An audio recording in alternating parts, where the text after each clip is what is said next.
Hi, welcome to Always Growing. I'm Heidi. I'm Dave. We are here today with all of our laundry. No, I'm just joking. It's amazing. Yeah, it's laundry day at the Gaiman, so we're keeping it real here. So on Always Growing, we're always growing in our marriage every day together. So today's topic is 3 places never to argue, which, these are just 3 out of maybe the many that you can think of. And so we'll have that challenge later for you to come up with the places that you've experienced that are maybe not the places to argue. And some of these will be different for different people. But some of them, I feel like there's a commonality, a common thread from people that we hear from and then that we've seen with our friends and things like that. So first question, Dave, is where have we argued and it has not gone well that we have learned? Where are some of the places we have argued and it hasn't gone well? Okay. Driving in the car, right? That is true. Okay, so that is one of the ones that we have down. So the 3 we have in the article are driving in the car, in the bedroom, especially getting ready for bed. So that's like maybe like a time, place specific thing. So getting ready for bed in the bedroom. Then also in front of other adults. And we'll talk about that in just a second. So those are 3 that we have in the article. So you've noticed especially the car as it's a difficult one. Dave was mentioning earlier how we tend to argue about certain topics. And so, we each have our different topics. We're wondering what are some of the topics that come up, on repeat, usually in your house. There are some really helpful marriage counseling methods that actually help root these things out and figure them out if you need help with that, and also can work through them to get to the heart of the matter. We call it dreams within conflict. And so you can read more about that on the Gottman page and find a marriage therapist over there. But things usually kind of come up again and again. And in the car, why do you think we tend to want to talk about these hard things in the car, Dave?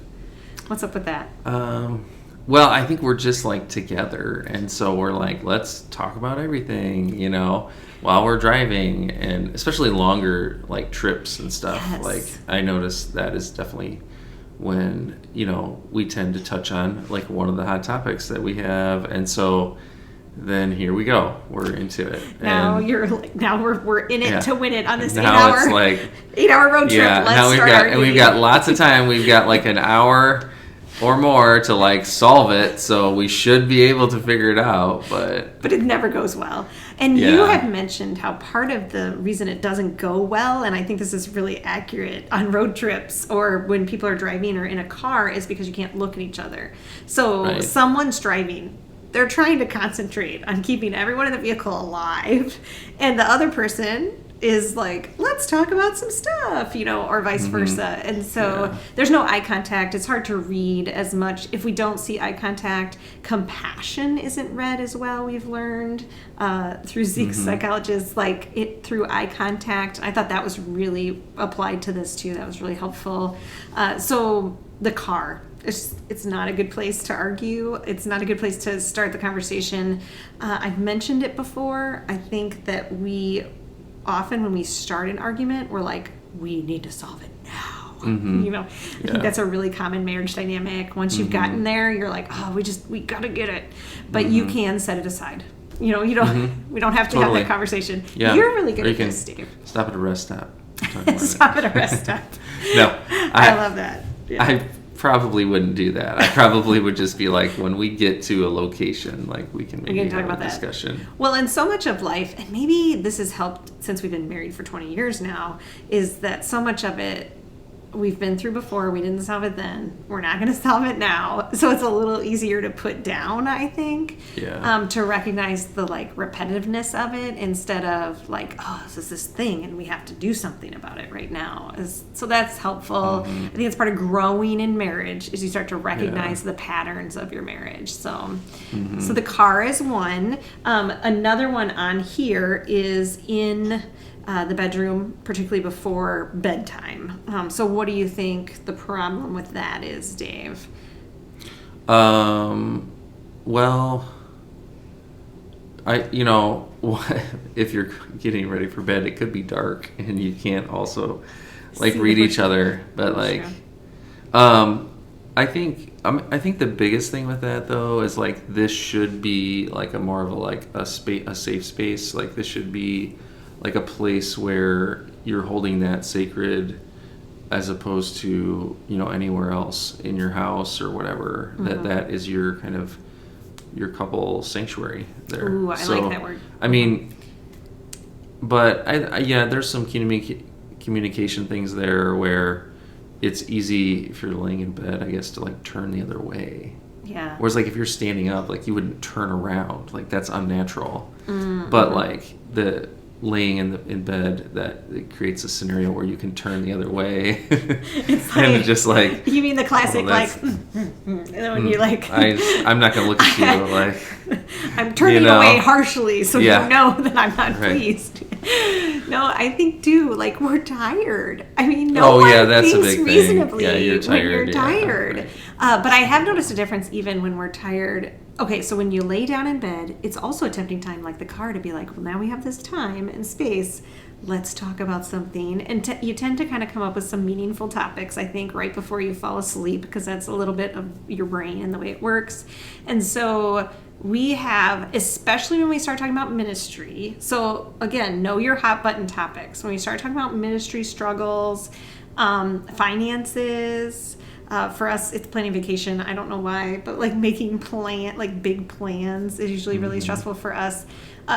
And rearranging the furniture. I don't know, but when we start talking about those things, we've actually gotten out of bed and gone downstairs to like talk about it a little bit. Now, I think we've moved past that a little bit to saying to each other, I'm kind of tired. Like, I'm not sure this is a good time to talk about it. Yeah, like we become so tired that we're like, it's just not a good idea. We're going to bed. Yeah. But those are, I think, some reasons why the bedroom, especially getting ready for bed, can be a hard place. Like, try to avoid arguing there. Now, there are a lot of couples, I think, that go into their bedroom to argue so their children don't overhear it. Or kind of save up those things for their bedroom. That is a different theory than what we are talking about here. Dave and I do not live by that theory. There's a place of awareness for your children and for small children hearing arguments and having a sense of safety. So, but there is also, I would encourage all couples to understand the developmental appropriateness of children hearing parents disagree. So, and wrestle with some things in a healthy manner. I think there's a space for especially if your arguing is like more of a healthy version of arguing, and there's forgiveness and confession that happens also alongside that. This is a hard topic, and there's no easy answer on this, but kind of understanding the space of where that could and should be heard by children. And reassuring them on the backside of that, but also, yes, where it should be maybe held away from them because it's an adult issue. It's not a kid issue. So that's a thing we hold together kind of in a paradox, like how to do that. And that I think I'm not sure I'll have another video on this, but there is an article on that about arguing in front of children. Yeah. So then the last one on here is not arguing in front of other adults. So that's different, not arguing in front of other adults.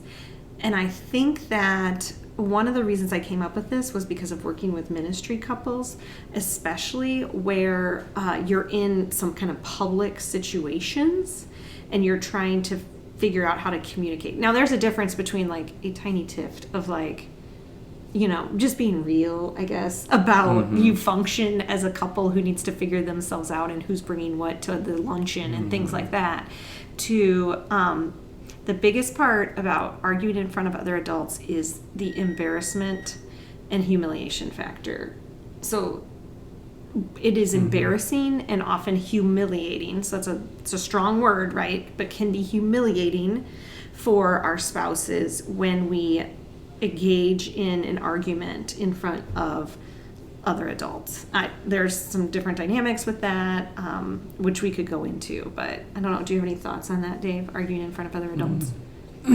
Well, I think there's a line where you cross a line, and it's like, okay, this is not a good, time to like talk about maybe like an issue that's like, okay, our friends or whatever coworkers, I guess, it would be like, okay, this is something that they don't need to like know about our lives, and there's a privacy factor, a confidentiality and then you factor. can kind of like, you just have to see, I think you just kind of have to see the boundary there, and then when you're starting to cross the boundary, like it's tempting to like take a shot at your spouse because other people are watching, and then they're gonna be like it's agree like with you. You want them to experience the shame, a little bit, and then you're just kind of like pulling people into like an unnecessary. Yeah, you're like triangulating the other adults, like to agree with you. And it always seems like super subtle. I think it's not like outright like obvious, like trying to pit other people against your spouse or something like that. So, ooh, that's really good, Dave. I appreciate those insights. Okay, so Dave mentioned one more, and then we're gonna say the end Bible verse because that's all the time we have. But I want to bring up the one you mentioned earlier that I hadn't thought of, was the phone. So being careful with what we get into when we are on the phone with one another or texting. So any real fast, like 20-second thoughts on that, Dave?